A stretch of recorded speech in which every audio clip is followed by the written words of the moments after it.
Rebonjour à toutes et à tous. Moi, je vais approfondir effectivement un petit peu plus et en donnant un peu plus, enfin, ici, en essayant d'expliquer un petit peu plus concrètement comment tout ça peut se mesurer, comment on peut réduire et voilà. Alors, tout d'abord, peut-être juste en préambule, on se demande si le numérique ou la gouvernance de l'information, enfin le numérique en général, peut être responsable. Bon, je laisserai à chacun le soin d'y répondre. Moi, personnellement, j'en suis pas sûr. Parce que effectivement, le numérique aujourd'hui, c'est avant tout un support pas commercial, mais en tout cas, ça supporte énormément d'activités capitalistiques et commerciales dans le monde, et qu'on va avoir du mal à s'en passer. Et pour preuve, une photo qui a été prise le jour, je crois, le 31 décembre sur les Champs-Élysées, où vous voyez des milliers, voire des dizaines de milliers de personnes qui prennent absolument la même vidéo. Et cette vidéo, elle va se retrouver sur des serveurs et quelque part, et ça va venir grossir effectivement le flux de données qui est considérable et qui ne fait que croître de façon exponentielle. Donc, je vous laisserai vérifier ce que c'est une fonction exponentielle, mais ça peut vite dériver. Tout ça pour dire, et l'autre exemple, c'est les heures de visionnage de Netflix. Aujourd'hui, on estime à plus de 800 000 heures chaque minute visionnée sur Netflix.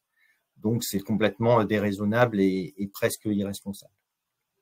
Alors, tout ça, c'était pas très, très joyeux, mais il faut vraiment, je pense, en être conscient parce que, comme l'a dit Pierre, aujourd'hui, le numérique, c'est 4 ou 5% des émissions de gaz à effet de serre dans le monde. C'est peut-être important d'avoir un ordre de grandeur. Si vous l'avez pas, les émissions de gaz à effet de serre, c'est 50 gigatonnes, donc 50 milliards de tonnes, tout secteur confondu. Et donc, le numérique, à 4 ou 5%, on arrive à 2,5 milliards de tonnes. Et ça ne fait que grossir de façon exponentielle, comme je l'ai dit. Et c'est largement supérieur, c'est 2 fois supérieur à l'aviation civile. C'est pas équivalent, c'est 2 fois supérieur à l'aviation civile. Donc, pour ça, on a quand même des stratégies à mettre en place. Et notamment, on peut s'appuyer sur un triptyque qui est bien connu, qui est dans toutes les organisations qui est utilisé, que ce soit en comptabilité ou dans d'autres secteurs, c'est mesurer, réduire ou optimiser. Et puis, un troisième volet qu'on détaillera à la fin, c'est contribuer, parce qu'on ne pourra pas tout réduire. Alors, pour mesurer, on a un outil qui est le bilan carbone. Donc, Pierre a rappelé la réglementation. Il va s'appliquer dès le 1er janvier 2023, il s'appliquait toutes les entreprises de plus de 500 salariés et notamment depuis le 1er janvier 2023, donc sur les 3 scopes, parce qu'avant, il n'y avait pas d'obligation du scope 3. Scope 3 qui a été redivisé, comme vous voyez sur la diapo, en 4. Donc, les émissions indirectes associées au transport, les émissions indirectes associées aux produits achetés, donc c'est vos fournisseurs, qu'est-ce qui vous permet de travailler, de fabriquer vos services ou vos produits. Et puis, important, c'est les émissions directes associées aux produits vendus. Donc, vous avez une responsabilité en tant qu'organisation et dans votre bilan carbone de considérer les produits et la fin de vie et même le transport et la vie des produits que vous vendez. Et puis, un scope 6 qui est toutes les autres émissions indirectes, puisque on va fonctionner sur un périmètre pour calculer un bilan carbone à la fois organisationnel et opérationnel. Et donc, il va bien falloir prendre en compte toutes les sources d'émissions et les additionner, en fait, pour avoir à la fin votre bilan carbone. Donc, ça soit sur le périmètre organisationnel de toute votre organisation, entreprise, ou on peut le réduire aussi, on peut faire un bilan carbone du numérique et des services numériques. Donc, j'ai parlé du scope 3 parce qu'il est très important, c'est aujourd'hui celui qui est sans doute le plus émissif, sauf évidemment sur des grosses industries lourdes où c'est les scopes 1-2. Donc, les scopes 1-2, vous les connaissez sûrement déjà, donc je ne vais pas revenir dessus. C'est vraiment les émissions soit directes, soit celles, pour le scope 1, soit celles liées aux consommations énergétiques pour le scope 2. Donc, on a essayé de représenter, voilà, ce que c'est ce que pourrait, on a essayé de représenter sous forme d'une mind map les impacts et les éléments d'un service numérique ou de services numériques au pluriel. Donc, ce sont des flux et vous avez une partie en rouge qui est un peu supérieure, qui est un peu la partie visible de l'iceberg, qui est finalement la partie où, en termes de bilan carbone et d'émissions, va être la plus facile à calculer. Parce que finalement, ça s'appuie sur des choses qui sont, en termes de facteurs d'émissions, maintenant connus, c'est-à-dire qu'il y a eu des analyses de cycle de vie de ces matériels notamment. Et donc, ça va nous permettre, à travers les différents matériels utilisés pour construire un data center ou même pour utiliser tout un tas de logiciels. Hein. Donc, on pense à tous les devices, que ce soit nos PC, nos écrans, nos tablettes, etc., ou évidemment nos smartphones. Tout ça, c'est assez bien connu et c'est maintenant assez bien mesuré. Et surtout, en plus, on a des puissances. Donc, à partir de la puissance en watts de la consommation électrique, on peut en déduire des émissions de CO2. Par contre, sur la partie qui est plus difficile, c'est tout ce qui est en bas, donc plutôt en bas sur le dessin. Donc, c'est tous les flux de données. Donc, on a parlé de la quantité de données qui est aujourd'hui amassée et collectée souvent à notre insu. Et je fais une parenthèse, n'oubliez pas que le RGPD vous donne le droit à l'oubli et qu'il faut exercer ce droit en demandant l'effacement le plus possible de nos données et en essayant de ne pas donner nos données, si je peux m'exprimer ainsi. Parce qu'en fait, ces données, vous imaginez la quantité que ça représente et du coup, et qu'elles sont analysées, et elles sont analysées pas toujours dans le bon sens, avec maintenant, effectivement, comme a dit Pierre, des programmes dits IA. Alors, dans l'IA, il y a toute une panoplie d'outils. Hein. Il n'y a pas que ChatGPT, c'est un tout petit morceau de l'IA. Mais effectivement, l'IA, alors c'est pas tellement sur l'usage, mais c'est sur l'entraînement des modèles et le stockage, surtout le stockage dans des bases de données non structurées, qui va consommer énormément d'énergie et donc être très émissif. Donc voilà, on a essayé de représenter, effectivement, il faut raisonner en termes de flux et donc en termes de transport de données sur le réseau.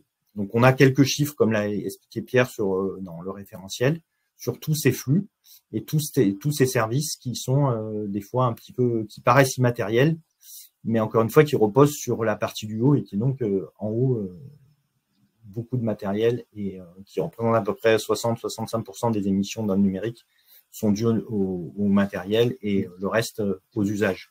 Alors après, c'est difficile de faire des fois une partition entre les deux. Comme l'a rappelé Pierre, en numérique, il y a l'effet rebond. L'effet rebond, c'est effectivement un changement de technologie qui peut induire des comportements, des usages différents et qui vont, en fait, on va optimiser d'un côté, mais en fait, tellement augmenter l'usage de l'autre. C'est un peu le cas de Netflix, en fait. On a tous arrêté de télécharger plus ou moins nos films chacun sur nos PC, mais en fait, on a augmenté largement la quantité de visionnage. Donc, voir les chiffres que j'ai donnés au début. Et c'est intéressant d'ailleurs de voir, si on fait un peu un retour en arrière sur l'informatique, comme on est passé de gros systèmes mainframe dans les années 70-80, où on centralisait les services et les données sur des grosses machines qui pouvaient être dans des bâtiments énormes. On est passé dans des systèmes beaucoup plus décentralisés avec le Internet. Hein, je parle bien d'Internet et pas du web, parce qu'en fait, on confond les deux, mais l'un repose sur l'autre. Donc, avec Internet, on a cru, il y avait une certaine utopie, on allait décentraliser et répartir tout ça sur vous vous souvenez tous du peer-to-peer. Et c'était sans doute une très bonne idée et en tout cas, c'était très économe et très éco-conçu, en fait. Et en fait, on est revenu là-dessus. Alors là, les raisons, je les connais pas. Mais en fait, on a abandonné un peu ces modèles décentralisés pour revenir à des systèmes très centralisés. Et donc, on restocke tous nos data sur des énormes, alors c'est plus sur une seule machine, hein, mais c'est pareil. C'est des VM dans des data centers gigantesques, énormes et qui consomment de l'énergie. Donc voilà un peu et ça, c'est un peu l'histoire de l'informatique, c'est de passer des systèmes centralisés à des systèmes décentralisés. Et aujourd'hui, pour sans doute être moins le numérique, devrait se reposer la question de la décentralisation au moins du stockage de ces données, parce qu'en fait, on a des millions, des dizaines de millions de PC qui en fait sont assez peu utilisés. Et donc, on pourrait les utiliser en peer-to-peer ou sur des systèmes décentralisés pour stocker de la donnée au lieu d'utiliser des data centers. Voilà. Donc, on a, comme l'a dit Pierre, on va passer maintenant à quelque chose d'un peu plus calculatoire. Et donc, c'était à partir du référentiel CERDA coopérative carbone. Donc, on a mesuré et publié des facteurs d'émission de services numériques. Essayez de voir dans vos organisations ou sur vos services numériques comment on peut calculer, et pour avoir déjà un état des lieux, une photographie de ce que votre service consomme ou émet. Alors, on va se limiter effectivement sur ce référentiel aux gaz à effet de serre, mais effectivement, il ne faudra pas oublier l'impact environnemental en général. Et ça, c'est sur le matériel, c'est considérable, c'est la consommation en eau et en matières premières. Mais là, on va se limiter sur ce référentiel au GES. Donc, comme j'ai dit, il va falloir définir le périmètre de votre service et les conditions de réalisation et d'utilisation. Donc, est-ce qu'il y a un matériel induit? Parce qu'effectivement, ça va être peut-être la partie la plus facile à calculer. Identifier les flux entrants, circulants, sortants, qui sont de l'immatériel, comme on l'a vu sur le schéma précédent. Il va falloir vous poser la question du type d'hébergement de vos services. Donc, il y a le mode, effectivement, vous connaissez deux modes, mais il y a aussi des modes hybrides. Et puis, il y a une donnée qui va être très importante, qu'il soit en software as a service ou dans le cloud ou chez vous, c'est le… Ah, je crois que je suis plus connecté à Internet, donc je ne sais pas si vous m'entendez encore. Non. Vous m'entendez? Oui. Moi, je suis plus connecté. Bon, okay. Oui, on t'entend. On me dit que… Donc, voilà, le type d'hébergement est important. Et sur le type d'hébergement dans un data center, vous avez une notion qui va être effectivement l'efficacité du data center qui va être importante à prendre en compte. Et puis une autre notion, ça va être la volumétrie. Et donc tous ces critères, type d'hébergement, flux, volumétrie, vont nous permettre de faire en fait la somme comme dans un bilan carbone classique. C'est-à-dire le bilan carbone, c'est la source de différentes sources d'émissions multipliées par le facteur d'émission de cette source. Et donc effectivement, comme on le verra, les critères vont permettre de considérer ou la valeur moyenne, ou la valeur basse, ou la valeur haute, ou même, en fait, vous pouvez très bien choisir une valeur entre la valeur basse et la valeur haute, suivant votre modèle ou suivant vos caractéristiques. Voilà.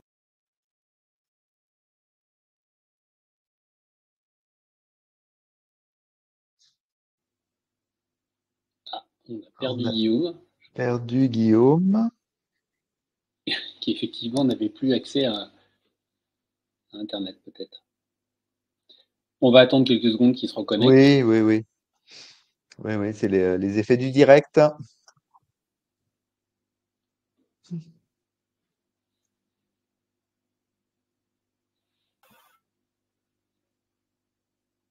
Voilà, te revoilà, Guillaume. Bon, je vais couper ma caméra. Donc voilà, on en était au principe de calcul. Donc on peut passer aux cas concrets. Donc là, c'est un premier exemple, un premier cas concret. Donc c'est on va prendre un cas un peu simple, mais vraiment très représentatif. Donc en sachant qu'on a mesuré avec Pierre que le fait finalement l'impression reste assez prégnant dans nos organisations. Aujourd'hui, on estime que l'impression en général, hein, donc entre l'achat des machines, il y a peut-être, je crois, plus de 50 millions de copieurs ou imprimantes qui sont vendus chaque année. Et donc, entre le matériel et l'usage, on estime que l'impression en général, c'est entre 10 et 15% des émissions du numérique. Donc, c'est considérable. Donc, on a réalisé un petit calculateur qu'on pourra effectivement, sur lequel vous pourriez être formé ou qu'on peut vous montrer. Et donc, sur un cas d'impression, donc on a le cas d'une entreprise de 1200 salariés qui veut renouveler ou acheter des services au niveau de l'impression. Donc, elle achète des machines et elle a à peu près un volume d'impression de 1 200 000 pages. Et donc, on va pouvoir calculer que que d'un côté, l'impact matériel, il est donc avec, on a à la fois du matériel neuf et puis on propose certaines matériels en remanufacturé, pardon, ce qui permet de limiter l'impact, notamment en termes de matières premières, puisqu'on récupère des machines sur site pour les remanufacturer, donc elles retournent en usine pour être reconditionnées.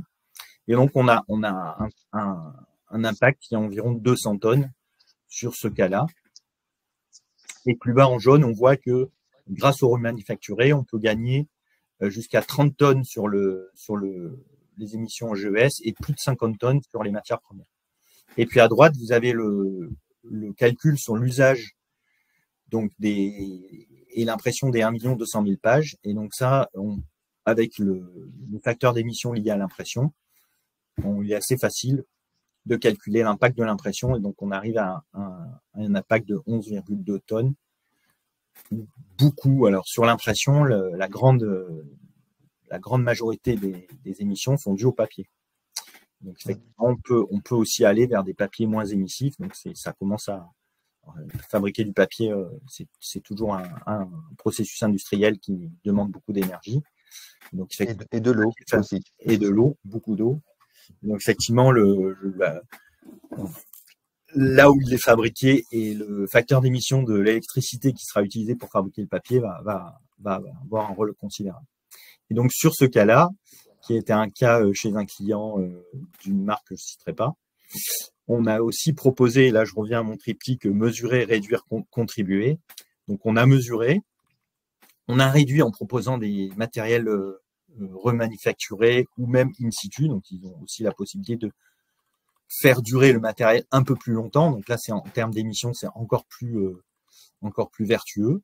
Et on leur a proposé, parce que c'était une entreprise, dans leur cadre de leur politique RSE, une contribution. Donc la contribution, c'est l'achat de crédit carbone et donc en gros la plantation de forêts et qui donc avec le potentiel de captation et de séquestration d'un arbre va permettre effectivement en contribuant de compenser une partie des émissions. Donc voilà un peu on va dire le cercle vertueux, mesurer, réduire au maximum et contribuer pour compenser les émissions résiduelles. Et on a pris un autre cas qui est un peu plus projet, un peu plus lié qui n'est pas que de l'impression. C'est le cas d'un service de dématérialisation des factures, à la fois fournisseurs et clients. Donc, on a pu calculer, vous voyez à droite, en modélisant les flux, donc à la fois les flux entrants, les flux impression, donc les flux circulants, puisqu'il va falloir faire des copies de ces factures pour les distribuer dans les services. Donc, le premier cas, tout en haut, les 13 tonnes,2, c'est le cas de base de l'entreprise qui n'a pas encore dématérialisé. Donc, elle reçoit 100% de ses factures papier et elle les rend de ses fournisseurs et elle envoie ses factures aux clients, alors à 80% sous forme de mail et à 20% sous forme papier. Et donc là, on va mesurer les flux, donc les flux entrants, les flux circulants et le stockage, très important, et les flux sortants, en utilisant les valeurs du référentiel. Et donc, on va arriver à un total de 13,2 tonnes équivalent CO2. Et maintenant, si on prend, on va lui proposer de numériser une partie ou la totalité de ses factures. Donc, on va considérer là qu'il n'y a plus de, finalement, les factures. Donc là, on change un petit peu de modèle. On a toujours des factures qui arrivent papier. Par contre, on n'a plus de stockage papier. Donc, on va économiser le stockage papier sur 10 ans. Par contre, on va devoir numériser et stocker en jet. Et vous voyez que avec à la fois la numérisation et le stockage en jet, donc toujours en utilisant, donc là j'avais pris les valeurs moyennes du référentiel, on a un gain d'à peu près 6 tonnes, puisqu'on passe de 13 tonnes à 7 tonnes. Donc on continue effectivement là à envoyer le flux sortant est le même. Et puis la troisième hypothèse, on va un peu plus loin, on propose aux clients, et si c'est possible, en fait, de recevoir maintenant ces factures fournisseurs uniquement par mail, avec une intégration GED automatique. Et là, on va encore gagner. Et donc, on arrive à un peu moins de 5 tonnes sur la dernière hypothèse. Et donc, on a divisé les émissions sur 30 000 factures par un facteur 3. Donc, on est passé de 13 tonnes à un peu moins de 5 tonnes. Voilà. Là, je fais juste le lien effectivement avec les petits schémas que vous aviez sur lesquels vous aviez posé la question en fait, et je vous avais répondu. On aura un zoom effectivement là-dessus sur le calcul de l'impact. Ben, c'est celui-là en fait. En fait, sur la diapo de Pierre, c'était d'autres cas d'usage, et notamment on avait parce que je m'occupais d'un projet de dématérialisation des dossiers d'urbanisme qui fait appel encore à encore plus de services et encore plus d'étapes et encore plus de flux, parce que vraiment le mot important c'est flux de données. Et donc on avait effectivement pu mesurer la diminution, on avait pu mesurer en cas de dématérialisation des dossiers d'urbanisme l'impact et donc les économies qu'on pouvait faire en termes d'émissions, en prenant en compte, vous aviez vu des petites voitures, parce qu'effectivement, là, on parle de facture, donc il n'y a pas de déplacement, mais quand une personne ou un usager doit se déplacer pour aller déposer un dossier ou récupérer quelque chose, il y a effectivement le trajet à prendre en compte. Donc, en diminuant, c'est un peu tout l'intérêt du télétravail avec effectivement d'autres impacts à côté, mais en tout cas, en termes de purement de gaz à effet de serre, le télétravail a sans doute diminué. Effectivement, en diminuant le déplacement, on a effectivement diminué les émissions, en sachant que le transport en France est le secteur le plus émissif. Donc, effectivement, il y a juste un petit focus. Donc, je vous ai parlé de contribution. On a un terme qui est plus connoté, qui est plus répandu, mais qui est moins bien compris, c'est le terme de compensation. Donc, il y a plusieurs systèmes de compensation. Il ne faut pas confondre, effectivement, cette diapo, elle vous montre la différence. Il ne faut pas confondre la compensation dite volontaire qui est à droite, qui est une entreprise qui n'a pas d'obligation, qui va contribuer à des crédits carbone de façon volontaire, à la compensation qui est un système qui est en train d'être vu et qui était l'achat et la vente de quotas carbone sur un marché européen. Donc vous avez tous entendu parler parce que la série sur l'arnaque à la TVA sur ces quotas carbone. Ça n'avait rien à voir avec le carbone, mais c'était une basique, enfin, avec quelques milliards à la clé d'arnaque sur la TVA. Puisqu'ils avaient eu la bonne idée de mettre de la TVA sur les quotas carbone. Donc ça, c'est fini. Mais il reste ce marché obligataire en Europe, donc où les entreprises s'échangent des quotas à polluer entre celles qui ont réduit leurs émissions et donc se retrouvent avec des quotas qu'elles peuvent revendre à des entreprises qui, elles, émettent plus. Donc c'est très critiqué, c'est pas très vertueux, ça n'a pas du tout permis de réduire quoi que ce soit en Europe et dans le monde.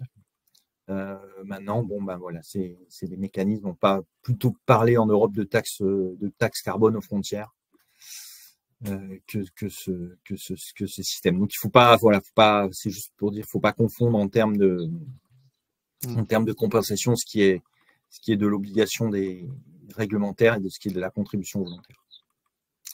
Et juste en exemple de projet, voilà, donc la coopérative carbone dont je fais partie, effectivement, c'est une initiative qui a vu le jour en 2020 et qui donc accompagne les entreprises du territoire en Nouvelle-Aquitaine dans leur trajectoire de décarbonation et qui donc aussi porte des projets, que ce soit dans des domaines d'agroforesterie ou d'élevage ou d'agricole, et donc des projets qui sont labellisés. Donc il y a tout un tas de labels en France, des labels français, dont le label bas carbone et notre propre label qui a été créé à La Rochelle, l'RTZC. Donc c'est la possibilité d'accompagner ces projets et de les suivre, de les mesurer pour qu'ils soient réellement opérationnels et qu'on puisse vraiment surveiller que ce sont des projets qui voient le jour et surtout que les arbres qui sont plantés, donc un potentiel de captation d'un arbre, c'est à peu près 25 kg de CO2 par an sur 30 ans, puisqu'il ne va capter que pendant sa phase de croissance. Et puis ensuite, il va séquestrer. Donc, c'est important effectivement, la séquestration, elle est aussi importante sur le reste de sa vie. Mais il va arrêter de capter. évidemment, si la forêt brûle, tout ça c'est relâché dans l'atmosphère, donc il faut aussi éviter les incendies. Voilà. Donc ça, c'est effectivement un volet important, hein, c'est quelque chose qu'on propose à travers la coopérative carbone et puis voilà les clients de CERDA pour introduire un peu de contribution dans certains projets. Après avoir, mais tout ça demande d'avoir mesuré en amont l'impact de vos services numériques. Voilà, c'est pour terminer le cycle en fait de la mesure, du pilotage, de la stratégie, de la réalisation et donc ensuite de la compensation. Là, on est vraiment sur un cycle complètement vertueux en fait. Alors, Eric, tu reprends la main. Oui, moi je suis là. Il y a des questions. Il y a des questions de. Oui, je suis là. Eh bien oui, merci à tous les deux. Merci. Alors Jean-Pierre. Alors on est vraiment pressé par le temps, mais. Oui, on peut répondre rapidement. Il y a une question. On va répondre à Jean-Pierre avec effectivement le paper bashing. Le paper bashing, toutes les études qui ont été faites, si effectivement on compare un traitement avec du papier ou de la data, en fait, nécessairement le papier perd par définition, en fait. Ça, c'est clair. Un autre exemple, si vous prenez, par exemple, les livres que nous lisons tous les uns les autres versus une liseuse. On se dit, bon, la liseuse, effectivement, elle utilise des minerais, elle émet des gaz à effet de serre à la production de la liseuse. Et absolument, vous avez raison, dans la mesure où, effectivement, il faut, pour avoir le retour sur investissement, entre guillemets, éco-responsable, il faut lire une centaine de livres sur la liseuse pour avoir effectivement le gain. Le gain, il commence à partir du 101e livre lu sur cette liseuse-là. Donc, à chaque fois que vous dépassez les 100, vous avez effectivement amorti en fait l'empreinte carbonique et donc du coup effectivement on commence effectivement à baisser et à réduire. Donc du coup Jean-Pierre, il n'y a aucun souci, on peut faire tous les calculs qu'on veut. Le papier et le traitement du papier sera toujours plus émissif parce que effectivement c'est de la forêt, c'est du traitement, c'est de la chimie, etc. quoi en fait. Pour compléter, je pense que Jean-Pierre il n'a pas non plus tort, mais qu'il faut réserver le papier à des choses nobles. Enfin, ça sert à rien d'imprimer des factures et des factures par exemple. Ouais. Je vois qu'on imprime beaucoup trop et des choses inutiles. Donc effectivement, on aura toujours besoin du papier. Il n'y a pas de discussion là-dessus. Mais le papier, alors à moins qu'on trouve des systèmes de papier, des fabrications de papier qui soient complètement neutres en carbone, c'est sans doute possible un jour. Et donc, voilà. Du coup, on utilisera des papiers neutres en carbone, mais aujourd'hui c'est pas le cas. Donc effectivement, il faut peut-être réserver le papier aux livres et aux choses qui sont importantes à lire, parce qu'effectivement, on a toujours besoin du papier et de lire. Ça, oui, tout à fait. Ouais. Voilà, et questions sur le SAE qu'il faut pour une conservation. Alors, la question du papier, en fait, elle est très simple, Mathieu, c'est que pour stocker du papier, il faut un bâtiment. Et donc, effectivement, ce qui va compter, et ça, j'en reviens toujours à mon bilan carbone, c'est un peu difficile à comprendre des flux, mais dans la conservation du papier, il faut considérer le bâtiment dans lequel il est conservé. Donc effectivement, c'est ce qui va émettre le plus. Hein. Voilà. Et effectivement, le vrai sujet du papier, en fait, c'est pas le papier en tant que tel, c'est pas la fabrication du papier. Et souvent, on mélange ça, en fait. Il y a la fabrication du papier. Il y a si le papier est vide et vierge, il n'y a rien à lire. Donc, ça veut dire qu'il est imprimé. Donc, il y a l'impression du papier. Et ensuite, il y a le stockage du papier, donc il y a le bâtiment en fait qui va avec. Donc, par exemple, des archives papier, eh bien, il y a les émissions du bâtiment d'archives qui a été construit. Il y a les papiers qui ont été imprimés, donc il y a l'impression, il y a la fabrication du papier et le traitement du papier. Donc, derrière, l'un dans l'autre, c'est tout ça effectivement qu'on calcule qui permet. Mais bon, on va peut-être pas continuer effectivement cet échange, hein, parce que c'est vraiment un point très important. Mais effectivement, on peut tout à fait discuter là-dessus. Il n'y a pas de sujet là-dessus. Mais effectivement, le rapport est à peu près de 1 à 10 de manière tout à fait claire. Oui, alors c'est vrai que l'année prochaine, on pensera à inclure une session spéciale Ah data ou numérique VS papier, parce que visiblement, ça déclenche tout un tas de discussions, mais on doit ça sera encore d'actualité. Je pense aussi. Exactement. Bah, merci à tous les deux. Merci pour à tous. toutes ces précisions.